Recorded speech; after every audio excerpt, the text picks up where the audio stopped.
이건 민주주의의 교과서가 새로 쓰여지는 장면입니다. 지금 이 순간 CNN 스튜디오 안은 전 세계로부터 쏟아지는 칭찬을 온몸에 받고 있습니다. 그런데 그 칭찬은 CNN이 있는 미국이 아닌 한국으로 향하는 칭찬이라면 여러분은 믿으시겠습니까? BBC, FOX, NHK, 알자지라, 유럽의 수많은 채널들도 이 모습을 보고 한국으로 특파원을 보내고 있다고 합니다. 지난해 이곳 서울에 특파원으로 파견된 이후 한국에 관한 취재를 이어가던 미국의 한 기자가 작년 비상계엄이 터진 이후 이 엄청난 사건들의 한복판에서 대한민국 국민들이 스스로 역사를 지켜내는 장면을 목격했습니다. 그리고 한국에 관한 취재를 담은 뉴스 보도를 CNN에 전달했는데요. 330분에 드러난 한국의 단결력에 대한 특집 보도였습니다. 그리고 지금 전 세계는 지금 대한민국을 경이롭게 바라보고 있습니다. 그리고 오늘 여러분께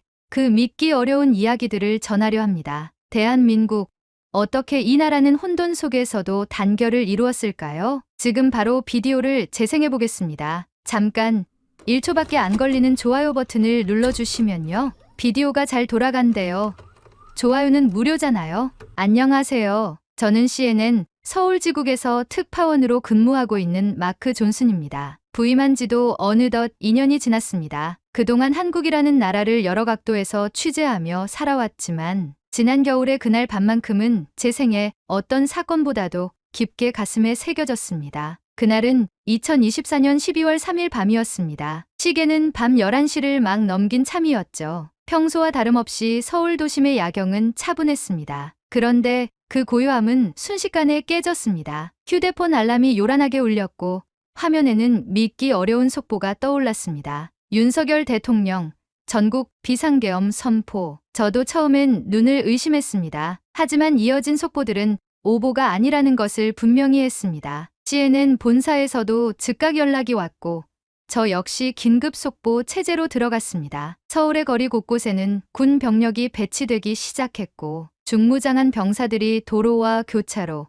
그리고 국회로 향하는 길을 통제하기 시작했습니다. 이 광경은 저조차도 몇 차례 화면으로만 봤던 이른바 계엄 상황 그대로였습니다. 한국은 이미 한 세대 전인 1980년대를 끝으로 이런 모습을 역사 속에 묻어두었을 줄 알았습니다. 그런데 제 눈앞에서 현실로 다시 펼쳐지고 있었죠. 서울 도심뿐 아니라 전국 주요 도시에선 병력 이동이 이뤄졌습니다. 제가 확보한 정보에 따르면 철책선, 최전방 GOP와 DMZ에서도 비상경계가 발령되었고 북한 역시 남측 움직임에 긴장을 높이며 전투 준비 태세를 강화했다는 첩보가 돌고 있었습니다. 계엄 선포 직후 한국 사회가 패닉에 빠질 것이라 예상했지만 오히려 시민들의 반응은 전혀 다른 방향으로 전개되었습니다. SNS와 커뮤니티를 중심으로 자발적인 행동이 일어나기 시작한 겁니다. 시민들은 국회 앞으로 하나둘 모여들었고 이내 수천 명이 모였습니다. 누구의 지시도 아닌 스스로의 선택이었습니다. 우리가 민주주의다. 군대가 아닌 국민이 나라를 지킨다. 이런 구호들이 조용히 퍼져나갔습니다. 군병력 앞에서도 시민들은 질서를 지키며 차분히 앉아 있었고 현장의 긴장감 속에도 충돌은 발생하지 않았습니다. 오히려 일부 군 간부와 병사들은 시민들에게 조용히 다가와 속삭이듯 말했습니다. 저희는 국민을 향해 총을 들지 않습니다. 이 한마디는 저를 깊이 울렸습니다. 여러 나라에서 계엄령이 선포될 때마다 종종 비극으로 번져가는 장면들을 수없이 지켜봐온 저로서는 이곳에서 마주한 이 평온한 대치가 얼마나 특별한 것인지를 곧 깨달았습니다. 시간은 흐르고 국회는 긴박하게 움직였습니다. 여야 의원들은 자정을 넘겨 긴급 본회의를 열었고 첨예한 논의 끝에 새벽 4시 30분경 계엄 무효 결의안이 전격적으로 가결되었습니다. 이후 대통령실은 계엄령을 철회하기로 결정했습니다. 그렇게 계엄령은 선포된 지 불과 330분 만에 공식 종료되었습니다. 저는 국회 앞에서 생중계를 하며 본사로 이런 멘트를 보냈습니다. 서울은 단 한 발의 총성도 울리지 않고 스스로 민주주의를 지켜냈습니다. 이곳은 지금 세계 민주주의 역사에서 가장 독특한 승리를 만들어냈습니다. 그 새벽 이후 제 시선은 완전히 바뀌었습니다. 이 나라는 단순히 정치적 혼란 속에 놓인 곳이 아니었습니다. 위기 속에서도 군은 스스로를 절제했고 시민들은 스스로의 책임을 자각하고 행동했습니다. 저는 바로 그 중심에서 이들의 모습과 정신을 기록하고 싶었습니다. 그날 오후 저는 군 내부 취재를 위해 육군 제6사단을 찾았습니다. 이 부대는 최전방 GOP를 맡고 있는 곳이었습니다. 박진호 중령이 저를 맞아주었습니다. 박 중령은 당시 상황을 이렇게 회고했습니다. 계엄령이 내려졌을 때도 우리 부대는 철책선에서 한 치도 물러서지 않았습니다. 정치적 명령보다 먼저 지켜야 하는 것은 국가 안보였으니까요. 우리 병사들 누구도 국민을 적으로 생각한 적 없습니다. 그 말은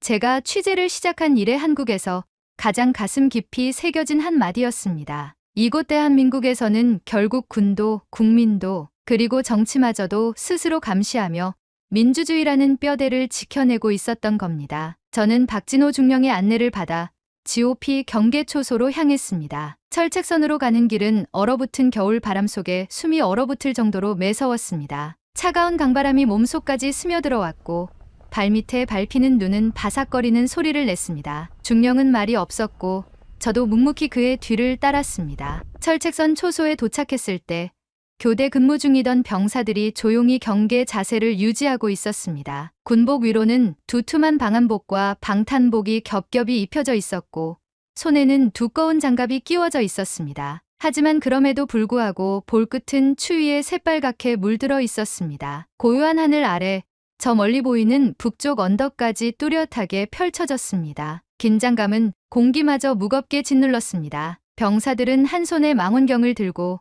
또 한 손으로 통신기를 움켜쥔 채 묵묵히 임무를 수행하고 있었습니다. 한참을 둘러보던 중 초소 한켠에서 경계를 서고 있던 젊은 병사가 눈에 띄었습니다. 이름표에는 김도연이라는 이름이 적혀 있었습니다. 이병, 김도연. 20살 남짓 되어 보이는 앳된 얼굴에 눈빛은 어린 티를 채 벗지 못한 청년이었지만 그 눈 안에는 쉽게 흉내낼 수 없는 단단함이 서려 있었습니다. 귀 밑까지 뒤덮은 방한 마스크 위로 그의 눈만이 새파란 하늘과 마주하고 있었습니다. 잠시 그에게 다가가 조심스럽게 말을 건넸습니다. 이렇게 긴장된 상황에서도 두렵지 않습니까? 처음엔 저를 빤히 바라보던 김이병은 잠시 눈웃음을 지으며 고개를 끄덕였습니다. 그 미소에는 어른스러운 체념과 어린 청춘이 공존하고 있었습니다. 두렵습니다. 그의 목소리는 오히려 우렁차고 쾌활했습니다. 솔직히 말하면 밤에 경계 설 때마다 북쪽이 뭔가 하지 않을까 걱정이 됩니다. 하지만 저희가 여기서 이렇게 버텨야 부모님도 친구들도 고향에서 편히 잘 수 있지 않겠습니까? 그 말에 저는 한순간 말을 잃었습니다. 아직 대학 캠퍼스의 낭만도 즐기지 못한 나이에 이 청년은 한겨울 철책선 위에서 묵묵히 나라를 떠받치고 있었습니다. 그 책임감의 무게를 생각하면 가슴이 먹먹해졌습니다. 바로 옆 다른 초소에서는 또 다른 병사들이 복무 중이었습니다. 한 병사는 장시간 경계 근무에 대비해 군용 핫팩을 방한복에 넣은 채로 눈길을 뚫고 보초를 서고 있었고 또 다른 병사는 추위에 지친 동료의 방한 마스크를 살펴주며 힘내라고 어깨를 다독여주고 있었습니다. 경계선 위에는 인간적 교감과 전우애가 조용히 흐르고 있었습니다. 박 중령은 이 장면을 잠시 지켜본 뒤 낮게 말했습니다. 이 친구들 대부분이 20살을 겨우 넘겼습니다. 어떤 장병은 19살짜리도 있습니다. 그렇지만 상황이 어떤 날이든 저 친구들은 단 하루도 철책을 비우지 않습니다. 중령의 목소리는 차분했지만 그 안에는 병사들에 대한 진한 자부심과 애틋함이 묻어나 있었습니다. 초소에서 근무하던 황석한 병장은 제 시선을 의식했는지 작게 웃으며 덧붙였습니다. 부모님께선 매일 뉴스를 보면서 걱정하십니다. 저한테 연락하실 때마다 괜찮냐, 무섭지 않냐 물어보십니다. 하지만 저는 부모님께 제가 나라의 경계를 책임지고 있으니 걱정 말라고 말합니다. 저는 그게 오히려 마음이 편합니다. 나라를 지키고 사랑하는 사람들을 지키고 있다는 느낌이 들기 때문입니다. 정치가 혼란스러운 와중에도 저희는 꿋꿋이 나라를 지키겠습니다. 그의 마지막 한마디가 제 가슴을 다시 울컥하게 만들었습니다. 아직 사회의 보호를 받아야 할 청춘들이 스스로 그 보호막이 되어 대한민국을 지키고 있었습니다. 국가라는 거대한 체제를 결국 떠받치고 있는 것은 정치도 시스템도 아닌 바로 이런 평범한 청년들이라는 사실을 다시 한번 실감할 수 있었습니다. 저는 초소를 떠나며 꽁꽁 언 손을 주머니 속에 집어넣었습니다. 그러자 박중령은 제게 따뜻하게 데워진 핫팩을 건네었습니다. 그것을 만지는 순간 제 가슴 속은 그 어느 때보다 따뜻했습니다. 대한민국이라는 나라는 지금도 그렇게 조용히 그러나 단단하게 유지되고 있었습니다. 그리고 그 계엄의 밤을 기점으로 대한민국은 또 다른 시험대 앞에 서 있습니다. 탄핵을 준비하는 국민들은 다시 한번 성숙한 선택을 앞두고 있었습니다. 저는 그 역사적 순간들을 끝까지 기록하기로 마음먹었습니다. 계엄령이 철회된 이후에도 대한민국은 여전히 혼란의 소용돌이 속에 놓여 있었습니다. 대통령 탄핵소추안이 국회를 통과한 이후 정치권은 매일같이 격렬한 공방을 주고받고 있었고 거리에는 찬반 집회가 번갈아 열렸습니다. 뉴스 헤드라인은 하루도 조용할 날이 없었습니다. 하지만 제가 서울에 머물며 가장 뼈저리게 실감한 건 정치가 아무리 흔들려도 국가안보라는 최전선은 단 한순간도 흔들리지 않는다는 사실이었습니다. 그 무렵 북한은 남측의 혼란을 호기로 삼아 도발을 연이어 감행했습니다. 며칠 간격으로 단거리 탄도미사일을 발사했고 포병 사격 훈련과 도발적 군사 영상을 공개하며 심리전을 벌였습니다. 서울 시민들은 겉으로는 담담해 보였지만 밤이면 재난안전문자를 켜놓고 잠드는 것이 어느새 일상이 되어 있었습니다. 저는 이번엔 국방부의 특별 허가를 얻어 서울 외곽의 공군 방공통제센터를 직접 취재하기로 했습니다. 이곳이야말로 지금 대한민국을 떠받치고 있는 심장부라고 생각했기 때문입니다. 저는 이곳 방공통제센터에서 마치 생명의 혈관을 들여다보는 듯한 착각에 빠졌습니다. 수십 개의 거대한 스크린이 대한민국 영공 위에서 움직이는 모든 비행체와 물체들을 실시간으로 표시하고 있었고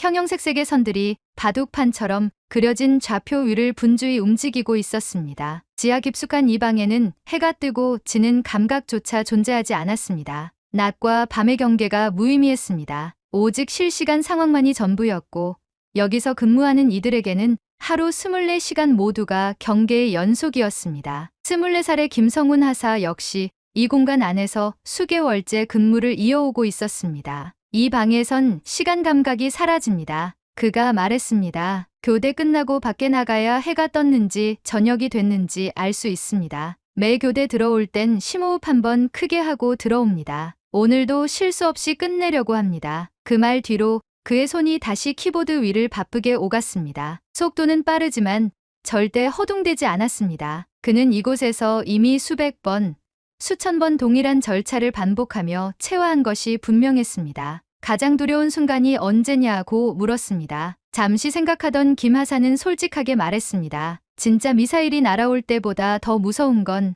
우리 시스템에 오류가 생기는 순간입니다. 혹시라도 추적 누락이 발생하면 그건 막을 수도 없으니까 항상 시스템 정비를 합니다. 국민을 지키기 위해선 결국 시스템이 원활히 운용되도록 하는 것이 생명이기 때문입니다. 그의 옆자리에서 함께 근무 중인 조재민 중사도 대화에 끼어들었습니다. 조 중사는 김 하사보다 조금 연장자인 27살. 이미 이곳에서 3년 가까이 근무해온 베테랑이었습니다. 예전엔 솔직히 이 일에 긴장도 많이 했는데 이젠 어느 정도 익숙해졌습니다. 그런데 가족들 생각이 날 때면 가끔 울컥합니다. 부모님은 뉴스 볼 때마다 미사일 쏜다더라 하시며 걱정하실 때마다 지켜야겠다는 마음의 감정이 요동칩니다. 저희는 늘 이런 상황 속에 있지만 가족들은 매번 처음 겪는 전쟁 같은 공포지 않겠습니까? 조 중사의 목소리가 잠시 떨리는 듯했습니다. 그러다 곧 자세를 다시 바로잡고 스크린으로 시선을 돌렸습니다. 그들의 손등엔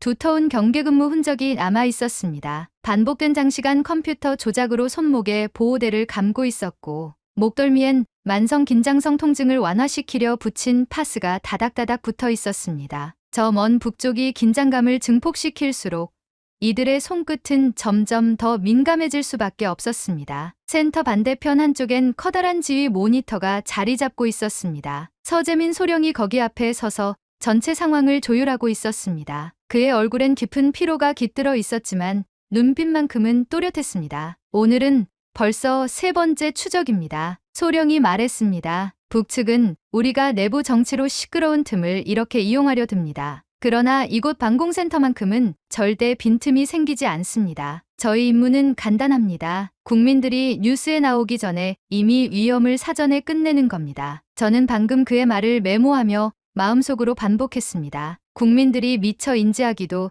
전에 이미 막아내는 이들의 싸움. 그게 바로 대한민국이라는 나라가 존재할 수 있는 이유였습니다. 순간 내부 경고등이 다시 켜졌습니다. 서해 북단 공격, 발사체 낙탄 확인, 추적 종료, 차분한 목소리로 상황 종료가 선포되었고 장병들은 잠시 짧은 숨을 고르며 다음 상황에 대비했습니다. 그 와중에도 스크린 한켠에는 여전히 수많은 민간 항공기와 상용 드론의 궤적들이 바삐 표시되고 있었습니다. 수백 개의 신호를 동시에 구분하며 위험 신호를 거르는 작업. 이 모든 걸 20대 청년들이 매일같이 수행하고 있었던 것입니다. 김 하사가 모니터를 응시한 채 말했습니다. 사실 북측이 언제 어떤 도발을 할지 저희도 모릅니다. 하지만 확실한 건 한 가지입니다. 우리가 한순간이라도 이걸 내려놓으면 서울을 비롯해서 국토 전체가 위험해진다는 사실 말입니다. 그 말 끝에 조 중사가 조용히 덧붙였습니다. 그래서 저희는 하루도 방심할 수 없습니다. 여기는 우리 모두의 뒤가 없는 자리이기 때문입니다. 그 말을 들으며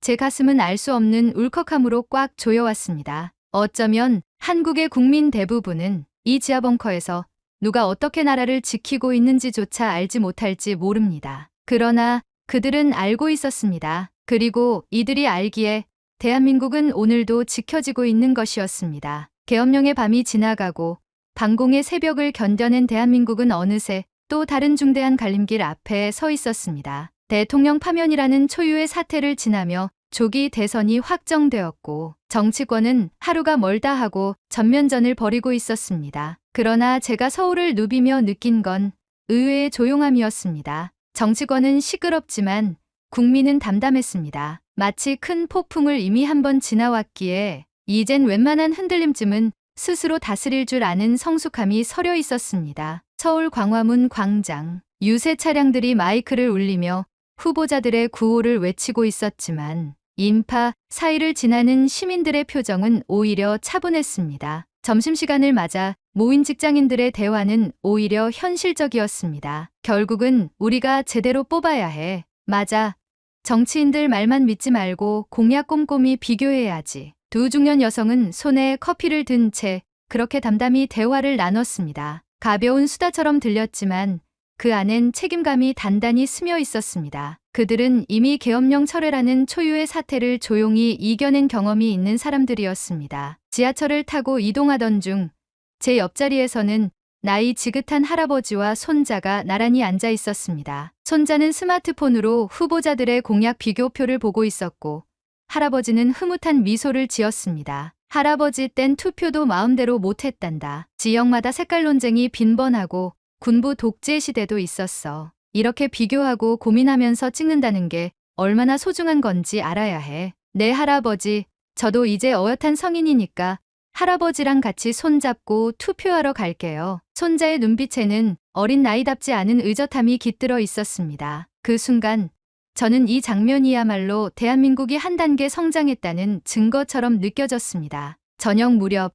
을지로 골목의 오래된 삼겹살집에 들렀습니다. 좁은 공간 안엔 인근 공장 노동자들이 퇴근 후 간단한 저녁을 먹고 있었습니다. 그들의 대화 역시 선거 이야기로 이어졌습니다. 사장님은 이번에 누구 뽑을 생각이세요? 글쎄, 지금은 누구 하나 쉽게 믿기 어렵긴 하지. 그래도 누가 됐든 나라 망하지 않게끔 우리가 제대로 뽑아야지. 그 목소리에는 원망도 체념도 없었습니다. 오히려 현실을 정확히 바라보는 냉철한 삶의 지혜가 묻어났습니다. 대학교 캠퍼스에서는 청년들이 모여 직접 제작한 공약 분석표를 들고 토론을 벌이고 있었습니다. 그들은 한 문장 한 문장을 조목조목 검토하며 팩트를 체크하고 있었습니다. 정치학과 3학년인 김하늘 씨는 제게 이런 말을 건넸습니다. 계엄령 사태 이후 우리 세대는 정치라는 게 남 얘기가 아니라는 걸 직접 배웠어요. 이제는 비난만 하는 게 아니라 스스로 공부해서 뭘 선택하는지 알고 찍으려고요. 그 옆에 있던 장성우 씨가 고개를 끄덕이며 덧붙였습니다. 국민이 깨어있으니까 이번에도 헌법을 지켰던 거죠. 이번 선거도 결국 국민이 책임지는 거예요. 그들의 눈빛 속엔 어린 청년답지 않은 무게감이 자리 잡고 있었습니다. 아마 이들은 훗날 부모가 되어도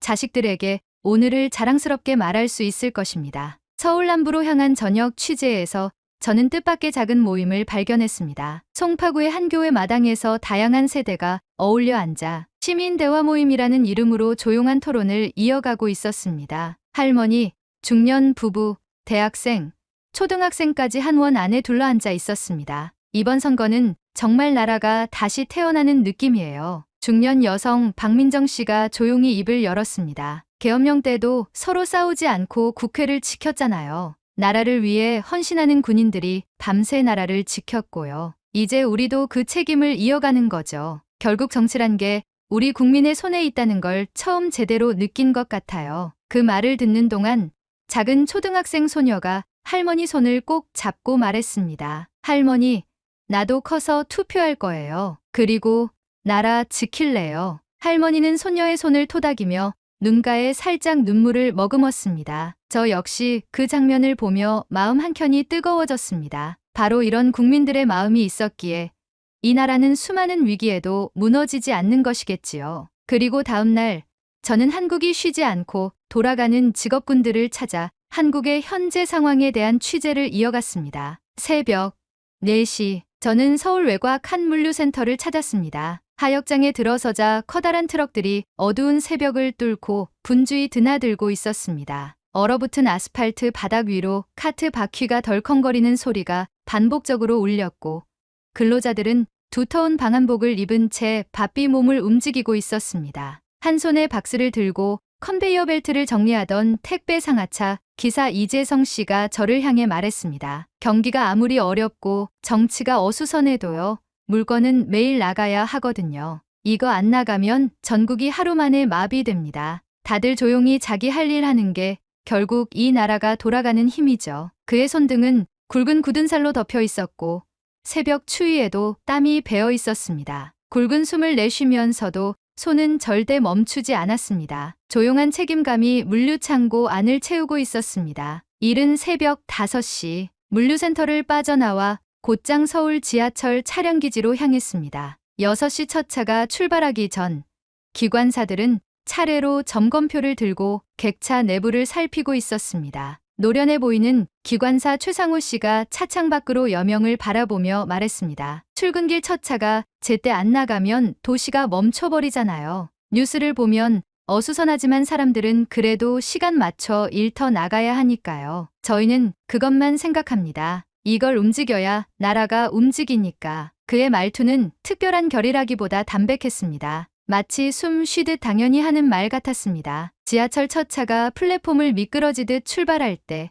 저 역시 가슴 한켠이 조용히 뜨거워졌습니다. 오전 9시 서울의 도로는 다시 분주해졌습니다. 그런데 어느 교차로 앞에서 소방구급차가 사이렌을 울리며 질주했습니다. 현장은 소형 승용차의 추돌 사고였습니다. 차량에서 내린 소방대원들은 신속하고 조용하게 부상자를 살폈습니다. 구조 작업을 지휘하던 한상민 소방장은 짧은 숨을 고르며 말했습니다. 선거가 언제든 정치가 어떻든 이런 사고는 매일 생깁니다. 사람 목숨은 정치 일정 안 기다려주거든요. 그래서 우리는 늘 준비돼 있어야 합니다. 사고 현장에서는 부상자가 구급차로 옮겨졌고 출동은 마치 한치의 흐트러짐도 없이 신속히 마무리되었습니다. 그들의 차분한 일처리 속에서 국가라는 무게를 또다시 실감했습니다. 오후엔 서울 시내 한 병원의 신생아실로 발기를 옮겼습니다. 방호복을 입은 간호사들이 작은 아기들을 돌보고 있었습니다. 교대 시간이 막 끝나려던 차, 간호사 윤소희 씨가 잠시 저와 눈을 마주쳤습니다. 밖은 많이 시끄럽죠? 뉴스 보면요. 누구는 이기고 누구는 진다고 하고, 근데 여기선 그런 거 생각할 겨를이 없습니다. 아기들 체온 유지하고 수유 체크하고 산소 포화도 확인하는 게 전부죠. 그녀는 작게 미소를 지었습니다. 작은 손으로 아기의 머리를 조심스레 받치며 온기를 확인하는 모습은 마치 한 송이 촛불처럼 조용하고 단단했습니다. 저는 그 장면 앞에서 잠시 숨을 멈추고 바라볼 수밖에 없었습니다. 바로 이것이 이 나라가 멈추지 않는 이유였습니다. 소리치지 않아도 분노하지 않아도 국민들은 이미 묵묵히 나라를 지키고 있었습니다. 누구의 지시도 구호도 필요 없었습니다. 그저 각자의 자리를 지키며 흔들림 없는 일상을 이어가고 있었습니다. 바로 이 나라가 조용히 단단해지고 있다는 것이었습니다. 거대한 전환점을 준비하고 있는 대한민국의 이 시점에 이 변화의 시기에도 국가는 소리 없이 단단히 돌아가고 있었습니다. 누가 시키지 않아도, 누가 떠밀지 않아도 국민 각자가 자기 자리를 묵묵히 지키며 나라를 떠받치고 있었습니다. 조기 대선을 불과 며칠 앞둔 오늘, 저는 전 세계 수백만 명의 시청자들을 향해 마이크 앞에 섰습니다. CNN 특집 생방송의 오프닝이 울려 퍼졌습니다. 제 손끝은 살짝 떨리고 있었습니다. 하지만 떨리는 것은 긴장 때문이 아니었습니다. 이 나라에서 지난 수개월 동안 제가 지켜본 것들 때문이었습니다. 카메라가 붉은 불빛을 내며 본격적으로 송출을 시작했습니다. 저는 천천히 숨을 골랐습니다. 여기는 서울입니다. 대한민국은 지금 정치적 폭풍을 지나고 있습니다. 대통령 파면이라는 초유의 사태, 계엄령의 그림자, 반복된 북측 도발과 공습 경보, 여야 간의 극심한 갈등. 그러나 이 나라는 단 한 번도 스스로를 잃지 않았습니다. 화면에는 그동안 제가 담아온 수많은 영상들이 교차되기 시작했습니다. 국회의사당 앞에 자발적으로 집결했던 시민들, 철책선 위에서 혹한 속에 경계 서던 20살 장병들,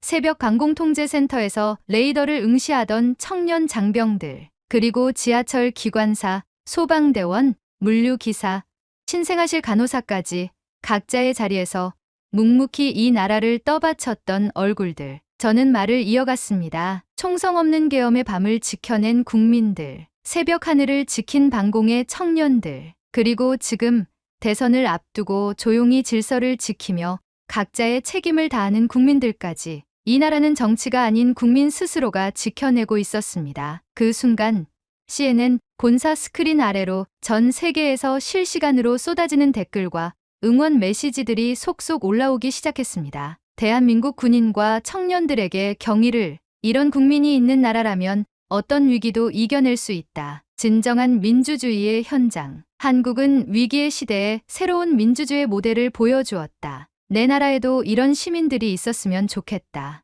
어느덧 화면에 올라오는 각국 시청자들의 국적은 미국, 독일, 브라질, 폴란드, 남아공, 호주, 일본, 프랑스까지 퍼져 있었습니다. 대한민국의 이야기가 세계인의 마음을 흔들고 있었습니다. 저는 살짝 떨리는 목소리로 말을 이었습니다. 이제 곧 이 나라는 또 하나의 중대한 선택을 앞두고 있습니다. 새로운 리더를 선택하는 순간이 다가오고 있습니다. 그 선택이 언제나 완벽할 수는 없습니다. 때론 잘못된 결정이 내려질 수도 있고 또 다른 혼란이 찾아올 수도 있습니다. 잠시 멈춘 뒤 저는 카메라를 똑바로 응시했습니다. 그러나 이 나라는 설령 어떤 선택을 하더라도 결국 스스로 바로잡고 일어설 힘을 갖춘 국민들이 존재합니다. 계엄령의 밤에도 북측 도발의 새벽에도 정치적 혼돈 속에서도 흔들리지 않았던 이 단단한 시민들이 있습니다. 그렇기에 대한민국의 민주주의는 앞으로도 계속 걸어갈 수 있을 것입니다. 제 목소리가 저도 모르게 떨렸습니다. 눈시울이 살짝 붉어졌고